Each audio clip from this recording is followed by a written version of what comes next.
Chers amis, chers collègues, mesdames, messieurs, Monsieur Barato, merci de nous avoir donné cette histoire, cette leçon émouvante qui nous touche tous au plus profond de notre être. Permettez-moi, Monsieur Barato, de vous appeler Bernard et même cher Bernard. Cher Bernard, car même si l'on ne se connaît pas, le monde, lui, vous connaît depuis longtemps et le monde vous reconnaîtra longtemps. Professeur honoris causa. Pour l'honneur. L'honneur, quel honneur?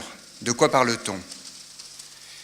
Nous parlons de l'estime que l'on vous doit en raison de vos actions, fondée, elle, sur l'estime que vous avez portée aux autres, à votre enfant, et à ceux de nos enfants frappés par ces maladies considérées hier comme incurables et dont le décryptage des causes profondes semblait hors de portée. Cela posé, on voit d'emblée l'ampleur de la tâche que vous vous êtes assignée. Nous voyons le risque de l'ambition hors norme portée par un homme qui était seul, la hauteur des obstacles que vous avez dû surmonter. Nous voyons les murs d'incrédulité qu'on vous a opposés. Nous voyons la constance dont vous avez dû faire preuve inexorablement. Identifier la cause de maladies incurables pour les traiter, c'est bien cela l'enjeu.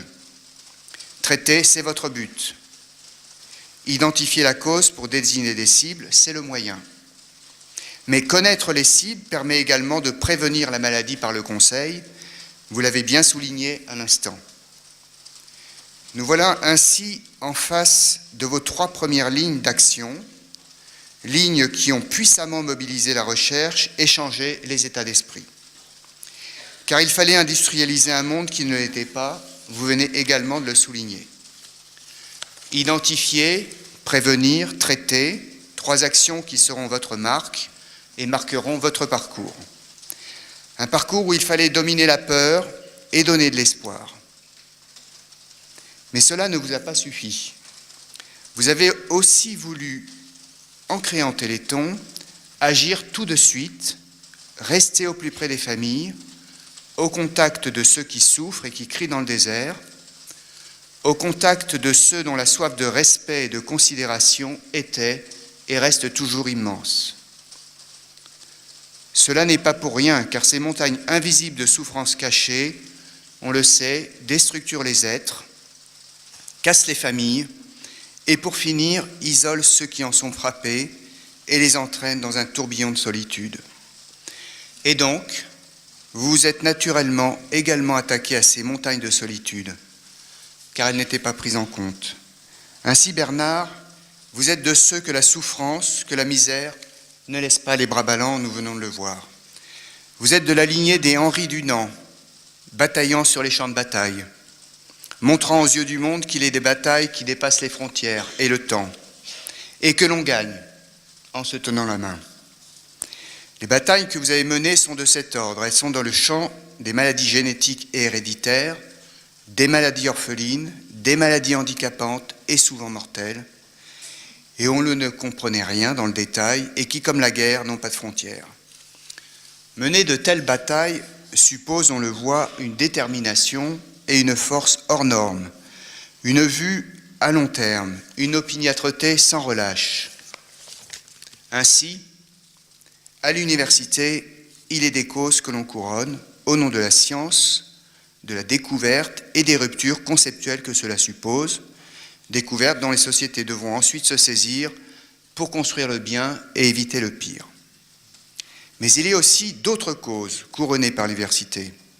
Ce sont ces causes qui font progresser la justice, qui provoquent des évolutions sociétales, et vous en avez provoqué, dans un monde pour qu'il soit immédiatement meilleur.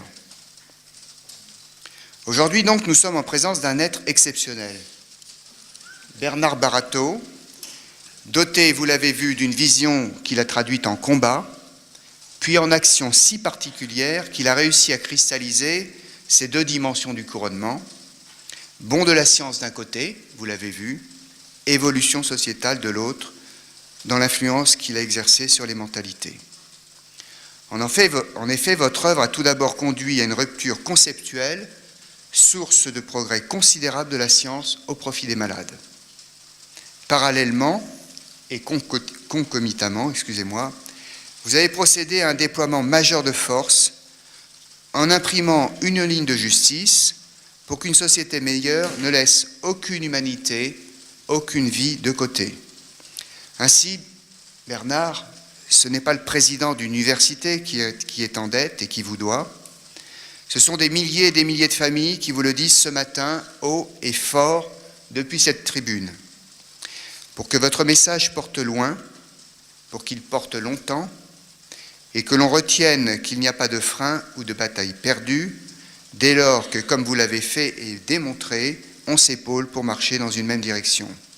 Dès lors que l'on prend le temps et la peine d'analyser, de comprendre, de proposer et surtout d'oser l'impensable. Mais il y a plus que cela.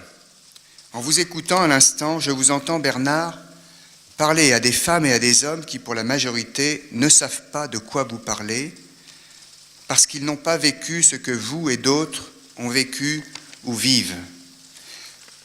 Parce que nul ne sait, sans l'avoir vécu, ce qu'est une nuit blanche, où l'on tourne et retourne dans le noir, dans le profond de la nuit, pour lutter contre ce que vous nommez les démons, pétris d'angoisse et pétris de peur. Parce que nul ne sait, sans l'avoir vécu, ce qu'est un enfant qui ne vit plus dans l'innocence, parce qu'il voit en face de lui le terme comme un mur que la plupart d'entre nous ne voient pas. Parce que nul ne sait, sans l'avoir vécu, ce qu'est de porter dans ses bras un enfant affaibli, de porter dans ses bras un corps qui refuse, qui ne peut se tenir, quand bien même sa tête le veut. Parce que nul ne sait, sans l'avoir vécu, ce que sont les rêves des mamans et des papas et des sœurs et des frères de ces êtres touchés. Parce que nul ne sait, sans l'avoir vécu, qu'à un certain point, certains sont tentés par le diable pour livrer leur âme. Vous avez ainsi permis, Bernard, à ces millions, parce qu'ils sont des millions, vous l'avez dit, d'éviter de tomber dans le piège du diable, parce que vous-même, avant les autres, avez compris la futilité, la toxicité et la vanité de ces diables, ceux que vous avez cités, vendeurs de vasodilatateurs, vendeurs d'eau chaude, parce que vous avez compris que seul un esprit rationnel et solide, un esprit méticuleux et patient, nous apporte à tous la lumière. En cela, vous avez fait œuvre de science, de lumière, de cet esprit de la France. Et faisant cela, vous avez honoré la France qui maintenant est votre obligée. Et au-delà de tout cela, malgré vos cris, malgré votre souffrance, celle de votre enfant, de votre famille, vous avez aussi montré au monde cette réalité en l'affichant de la diversité des souffrances qui dépasse la myopathie, toute cette diversité qui doit être nommée pour qu'on la comprenne. Parce que nul ne sait tout cela sans l'avoir vécu, vous l'avez fait savoir pour que la société change radicalement d'attitude face au handicap, pour que l'on écoute nos enfants et adultes handicapés, car eux en savent plus sur l'humanité que l'humanité n'en sait d'eux. Et en cela, vous avez fait œuvre de société. En faisant cela, vous avez honoré la France qui maintenant est votre obligée. Vous le voyez, mesdames et messieurs, quelle mission, quelle ambition, quelle réussite, Bernard, vous avez accompli pour ces millions qui vous regardent et qui vous regarderont.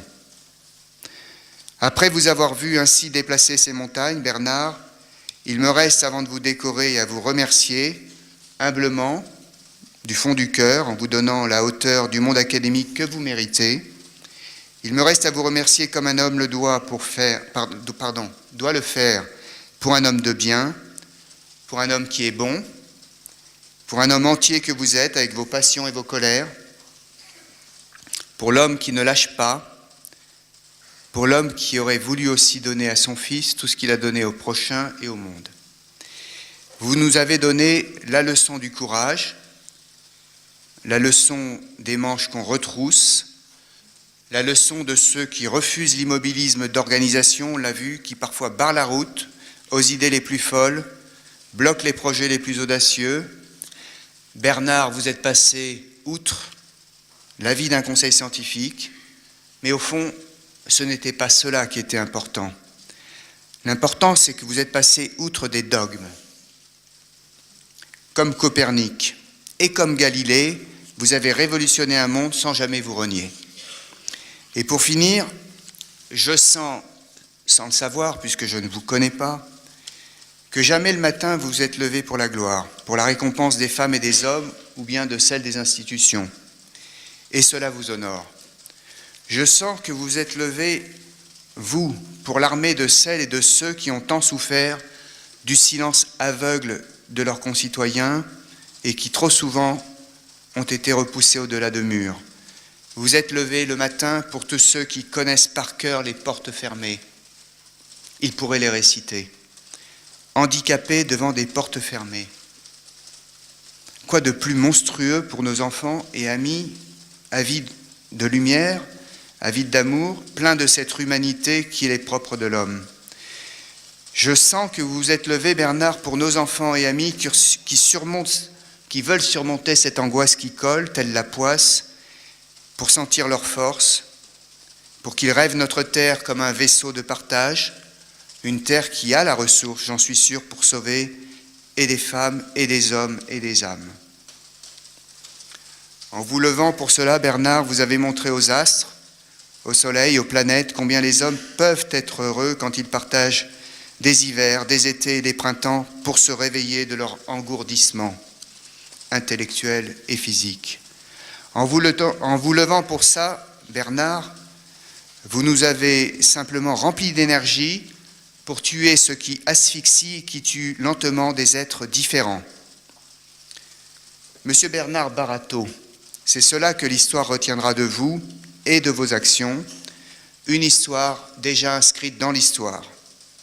Merci donc Bernard, au nom de tous ceux qui n'osaient plus parler, parce qu'on leur avait trop dit qu'il n'y avait pas de place, pas de temps, pas d'espoir.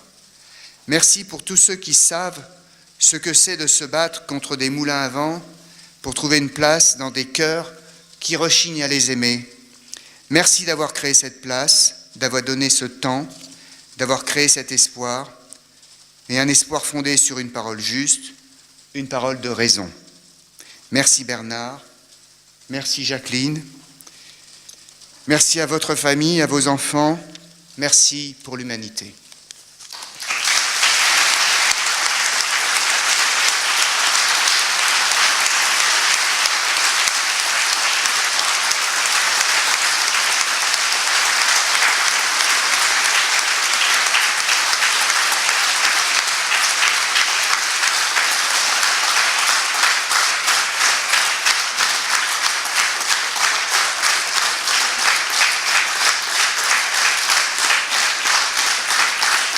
Bien, on va remettre ce diplôme de professeur honoris causa qui marque un beau 30e anniversaire, une belle histoire.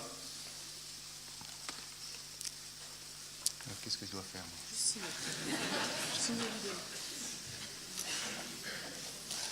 Voilà. Donc Bernard Barateau, au nom de l'Université d'Évry, j'ai le plaisir, l'honneur et le privilège de vous décerner, je sais que ce n'est pas moi qui aurais dû le faire, c'est Pierre, c'est tous vos collaborateurs ici dans la salle, ceux qui ne sont pas présents, décerne donc à Monsieur Bernard Barateau, en reconnaissance de son exceptionnel engagement en faveur de la génomique médicale, la haute distinction du titre de professeur honoris causa. Merci.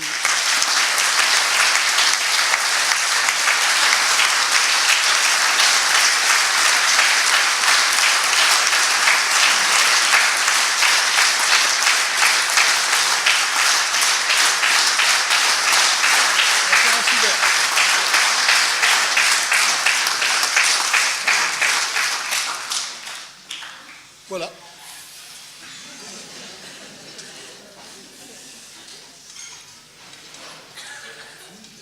Que se passe-t-il maintenant ?